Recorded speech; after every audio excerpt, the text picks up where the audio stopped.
തിരുവചന സന്ദേശങ്ങൾ ശ്രവിക്കുന്നതിനായി ഭാഗ്യവചനധാര ഇന്ന് തന്നെ സബ്സ്ക്രൈബ് ചെയ്യുക.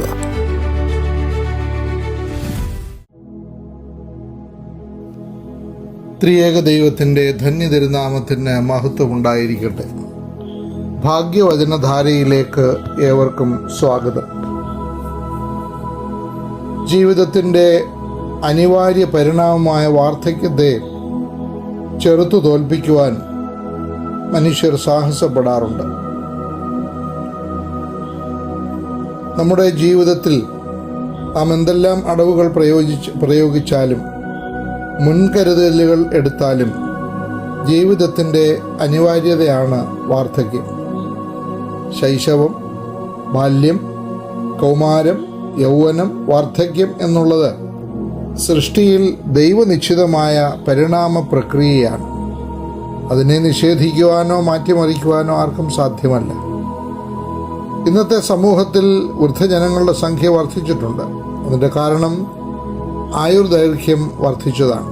മെച്ചപ്പെട്ട ജീവിത സൗകര്യങ്ങൾ, വൈദ്യശാസ്ത്ര പുരോഗതി, ആരോഗ്യ സംരക്ഷണത്തെ പറ്റിയുള്ള അവബോധം, ഇവയൊക്കെ ഇന്നത്തെ കാലഘട്ടത്തിൻ്റെ നേട്ടങ്ങളാണ്. അവയിൽ നമുക്ക് അഭിമാനിക്കാം. എന്നാൽ സാമൂഹിക ജീവിതത്തിൽ ഇന്ന് വന്നിട്ടുള്ള മാറ്റം വൃദ്ധജനങ്ങളുടെ പ്രശ്നം രൂക്ഷമാക്കിയിട്ടുണ്ട്. കൂട്ടുകുടുംബ വ്യവസ്ഥയിൽ മുത്തച്ഛനെയും മുത്തശ്ശിയെയും പരിചരിക്കാനും അവരുടെ ആവശ്യങ്ങൾ നിറവേറ്റി കൊടുക്കുവാനും മക്കളും കൊച്ചുമക്കളുമായി പലരും ഭവനത്തിലുണ്ടായിരുന്നു. ഇന്ന് അവരൊക്കെ ജോലിസ്ഥലത്തും പഠനസ്ഥലത്തുമൊക്കെയായി കഴിയുന്നു.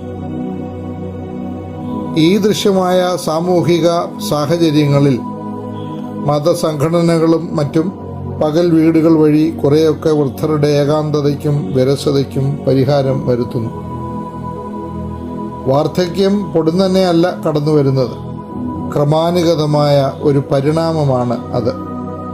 അതുകൊണ്ട് നമ്മുടെ മനസ്സ് ആ അവസ്ഥയെ നേരിടുവാൻ തക്കവണ്ണം പരുവപ്പെടുത്തുവാൻ കഴിയണം. അതിന് സഹായകമാം വണ്ണം ജീവിതത്തിൻ്റെ ക്രമീകരണങ്ങളിൽ നാം മുന്നേറേണ്ടത് ആവശ്യമാണ്. ഹെർബർട്ട് പ്രൊക്നോ എന്ന മഹാൻ എഴുതിയ ഒരു പ്രാർത്ഥന വാർദ്ധക്യത്തിൽ എത്തിയിട്ടുള്ളവരുടെ ശ്രദ്ധ പതിയേണ്ട ഒന്നാണ്.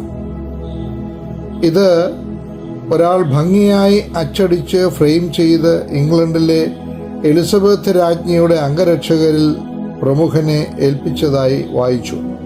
പ്രാർത്ഥന ഇപ്രകാരമാണ്: നാഥ, അവിടുന്ന് അറിയുന്നു ഞാൻ വാർദ്ധക്യത്തിലേക്ക് നീങ്ങുന്നു എന്ന്.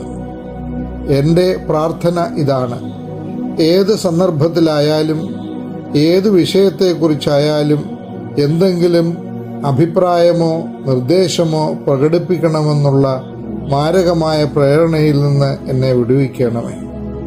ആരുടെയും ഏതു പ്രശ്നത്തിനും പരിഹാരം വരുത്താനാകുമെന്നുള്ള വ്യാമോഹം എന്നിൽ നിന്ന് അകറ്റണമേ. എൻ്റെ വിജ്ഞാന ഭണ്ഡാരത്തിൽ നിന്ന് ഉപയോഗിച്ചില്ലെങ്കിൽ അത് പോരായ്മയാണ് എന്ന് കാണാൻ ഇടയാക്കരുതേ. നാഥ, അന്ത്യത്തിൽ ചില സുഹൃത്തുക്കളെ നൽകണമേ. ഏത് കാര്യത്തെപ്പറ്റിയും ഒടുങ്ങാത്ത വിശദീകരണത്തിന് ഞാൻ ഒരുമ്പെടരുത്. മറിച്ച് വ്യക്തമായും സംക്ഷിപ്തമായും പറയാനുള്ള കൃപയരുളണമേ.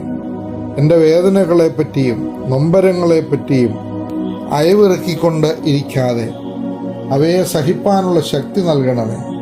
മറ്റുള്ളവരുടെ വേദനകളെപ്പറ്റി കേട്ട് സന്തോഷിക്കുന്ന മനസ്സ് എനിക്ക് ഉണ്ടാകരുതേ. നാഥ, എൻ്റെ ഓർമ്മശക്തി മെച്ചപ്പെടുത്തണമേ എന്ന് ഞാൻ പ്രാർത്ഥിക്കുന്നില്ല. എന്നാൽ എൻ്റെ ഓർമ്മ ചോദ്യം ചെയ്യപ്പെടുമ്പോൾ മർക്കടമുഷ്ടി കൊണ്ട് നേരിടാൻ ഇടയാക്കരുതേ. പലപ്പോഴും എനിക്ക് തെറ്റുപറ്റാമെന്നുള്ള ശ്രേഷ്ഠ പാഠം എന്നെ പഠിപ്പിക്കണമേ. ഇപ്രകാരം ഒരു പ്രാർത്ഥനയാണ് അദ്ദേഹം നൽകിയിരിക്കുന്നത്. നമ്മുടെ ജീവിതത്തിൽ, ഈ ലോക ജീവിതത്തിൽ പ്രശ്നങ്ങളും പ്രതിസന്ധികളും ഉണ്ടാകുമ്പോൾ നന്മയോടെയും മേന്മയോടെയും മുന്നേറുവാൻ തക്കവണ്ണം നമുക്ക് സാധിക്കണം. നമ്മൾ ഈ കേട്ട പ്രാർത്ഥനയിൽ വാർദ്ധക്യത്തിൽ ചെന്നെത്താവുന്ന അപജയങ്ങളിലേക്കും പോരായ്മകളിലേക്കും വെളിച്ചം വീശുന്ന ചിന്തകളാണ് ആ പ്രാർത്ഥനയിൽ പ്രതിഫലിച്ചിട്ടുള്ളത്. ഏജിങ് ഗ്രേസ്ഫുള്ളി എന്ന ഇംഗ്ലീഷിൽ പറയുന്ന അനുഭവം വാർദ്ധക്യം കൃപാമസൃണവും പ്രത്യാശാഭരിതവും ആക്കുവാനുള്ള ശ്രമമാണ് ഓരോരുത്തരിലും ഉണ്ടാകേണ്ടത്. ഏവർക്കും ശുഭദിനം ആശംസിക്കുന്നു.